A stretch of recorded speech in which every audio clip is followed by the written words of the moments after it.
Jumpa lagi dengan saya, Willy The Rooms, tetap di The Sinners Channel.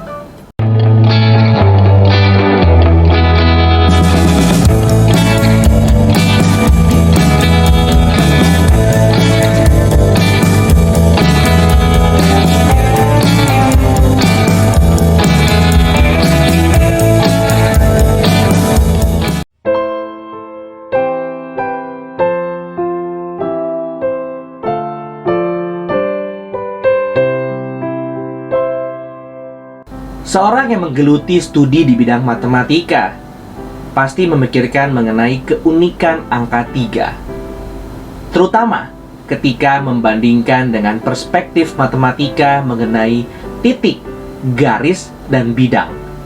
Juga perenungan dari bagian-bagian Alkitab dalam Perjanjian Lama dan Perjanjian Baru. Kita tahu bahwa dalam Alkitab sepertinya ada angka-angka tertentu yang seolah lebih spesial atau kerap kali muncul dan memiliki makna khusus. Misalkan saja angka 1, 2, 3, 4, 7, 10, 12, dan 40.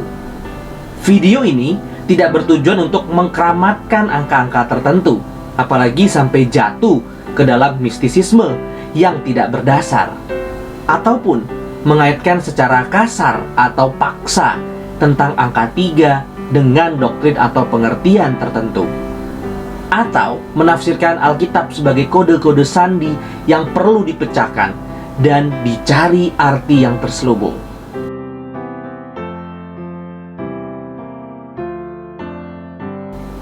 Dalam bagian ini, saya akan memaparkan sedikit bagian-bagian Alkitab yang terkait dengan angka 3. Yang paling pertama, Allah yang kita percaya adalah Allah Tritunggal.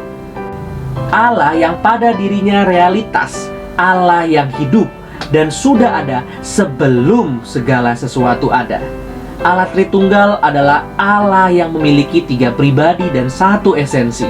Tidak pernah dinyatakan bahwa Allah hanya memiliki 2, 4, atau 5 pribadi. Allah yang kita percaya mutlak memiliki 3 pribadi. Di bagian lain, ketika Yesaya mendapatkan penglihatan, dia mendengar para serafim berkata, "Kudus, kudus, kuduslah Tuhan semesta alam." Yesaya 6 ayat 3. Perhatikan, jumlah dari kata kudus diucapkan 3 kali. Bukan 1 kali, 9 kali, 15 kali, ataupun 20 kali. Di dalam Perjanjian Baru, Paulus pernah mendapatkan penglihatan mengenai orang yang diangkat ke tingkat yang ketiga dari sorga. 2 Korintus 12 ayat 2. Sebenarnya ini adalah gaya bahasa Paulus dalam surat kepada jemaat Korintus. Sangat mungkin bahwa sebenarnya Paulus sedang membicarakan tentang dirinya sendiri. Di dalam pengalaman ini, angka 3 kembali muncul, langit tingkat ketiga. Kita tahu bahwa angka 3 adalah angka Tuhan atau ilahi.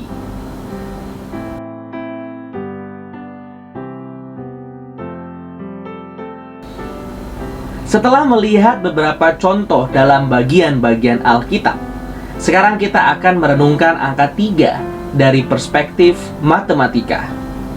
Secara lebih spesifik, saya akan melakukan observasi dari perspektif geometri mengenai titik, garis, dan bidang.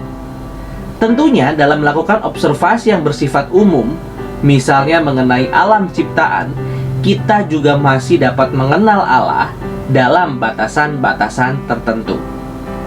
Kita tidak mengatakan bahwa Allah bersifat sama seperti ciptaan yang kita observasi, atau mereduksi Allah dalam level ciptaan. Tidak seperti itu.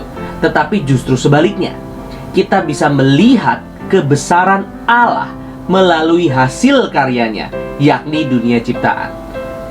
Dalam teologi reform, kita mengerti bahwa Allah memberikan wahyunya secara umum, general revelation, kepada semua orang. Misalkan saja melalui alam ciptaan dan hati nurani. Memang dalam dunia yang sudah jatuh ini, reaksi manusia terhadap wahyu umum bisa salah dan juga bisa betul. Ambil contoh, ada dua orang yang melakukan penelitian yang dalam bidang yang sama. Yang satu akhirnya menyimpulkan bahwa Allah itu tidak ada, sedangkan yang satu malah semakin bersyukur, mengagumi, dan menyembah Allah, Sang Pencipta dan Pemelihara. Melalui perspektif ini, saya berharap agar kita bisa semakin mengenal Allah melalui perenungan-perenungan dalam bidang matematika. Sebelum kita membahas lebih lanjut, kita akan menyepakati definisi beberapa hal dari perspektif matematika. Suatu titik dimengerti sebagai posisi dalam suatu bidang. Jadi, titik bukanlah objek yang memiliki ketebalan atau diameter tertentu.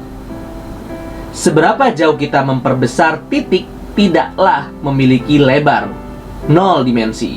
Sedangkan suatu garis bersifat lurus, juga tidak memiliki lebar, dan bisa diperpanjangkan dalam dua arah sampai tidak terhingga, 1 dimensi. Lalu suatu bidang adalah permukaan datar yang juga bisa diperbesar sampai tidak terhingga, 2 dimensi. Sehingga mari kita sama-sama bayangkan, misalkan kita mempunyai sebuah bidang yang tidak terbatas luasnya. Berapa garis minimum yang dibutuhkan untuk membuat sebuah region yang terbatas dari bidang itu? 1, 5? Jawabannya adalah 3. Jika kita hanya menggunakan satu garis, maka bidang tersebut akan terbagi menjadi 2 region yang luasnya tidak terbatas.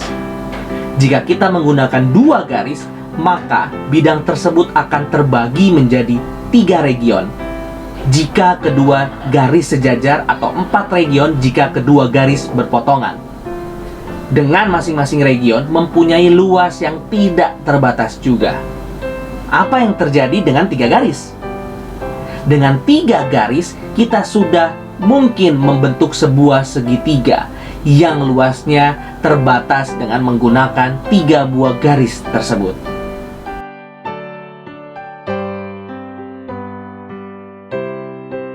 Lalu, apa hubungan hal ini dengan Allah?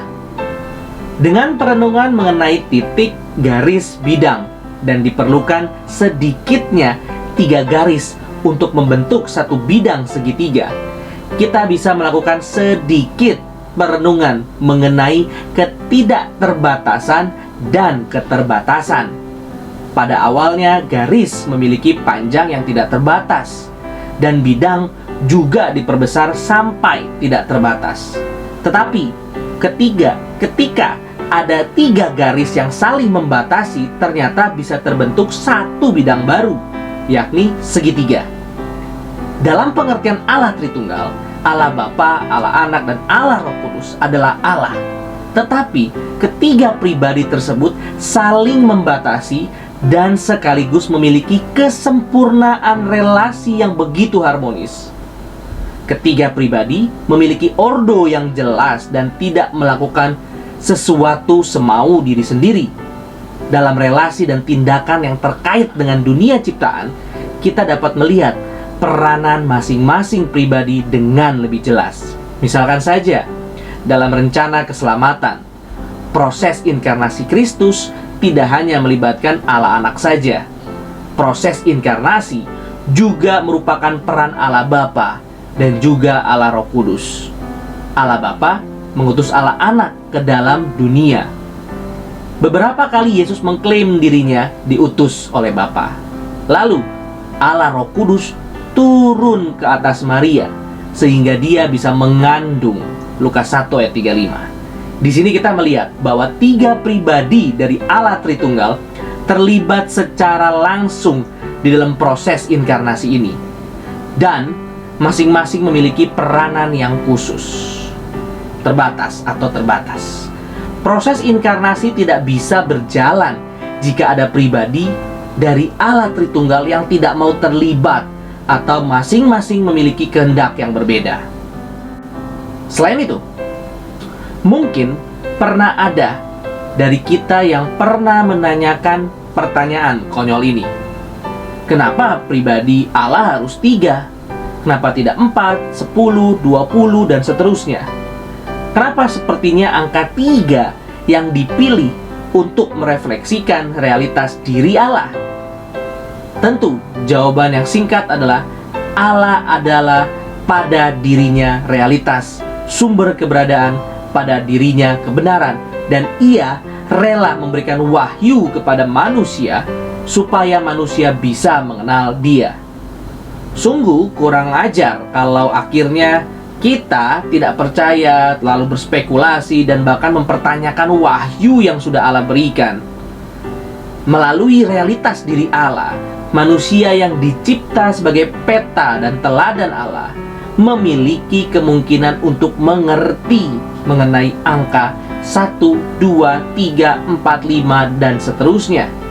Kemudian, dari sana bisa mengembangkan konsep penjumlahan, pengurangan, perkalian, pembagian, sampai nantinya kepada aljabar, trigonometri, kalkulus, dan lain-lain.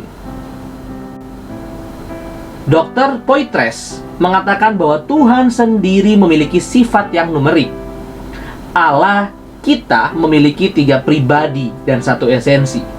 Angka yang berada memberikan indikasi bahwa Allah memiliki natur yang numerik. Di sini kita bisa melihat bahwa Tuhan juga menyatakan dirinya dan pekerjaannya melalui matematika. Jika demikian, bolehkah angka-angka lain protes? Karena angka 1 dan 3 yang merefleksikan kebenaran Allah Tritunggal. Tentu tidak. Pertanyaan ini sebetulnya aneh dan konyol. Tetapi apa boleh buat? Kadang-kadang atau bahkan seringkali kita juga suka berlaku konyol seperti ini. Kita suka bertanya, kenapa Tuhan memilih umatnya dari bangsa tertentu dan bukan bangsa-bangsa lain? Bukankah ini merupakan suatu ketidakadilan untuk orang-orang lain yang tidak dipilih oleh Tuhan? Bukankah kalau Tuhan bisa memilih saya, maka Tuhan juga bisa memilih dia? Di sini kita bisa melihat kemiripan antara pertanyaan yang diajukan untuk menentang predestinasi dengan pertanyaan yang saya ajukan tentang pemilihan angka 3.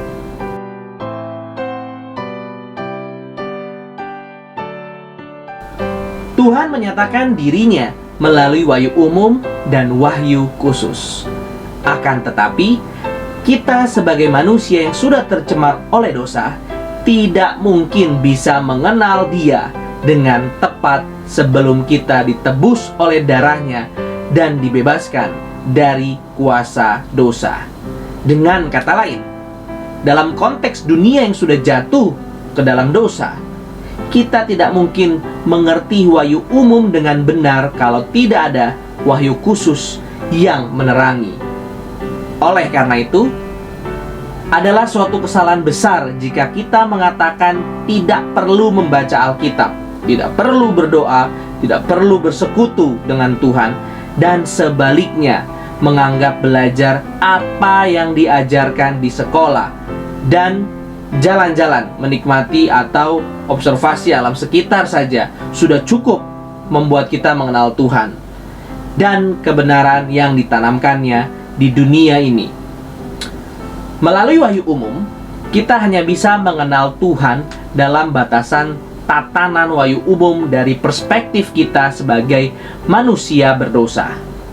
Kita tidak bisa mengenal mengenai Allah yang inkarnasi, melayani di dunia, mati di kayu salib, bangkit, naik ke surga, dan akan datang kembali untuk menghakimi orang yang hidup dan yang mati.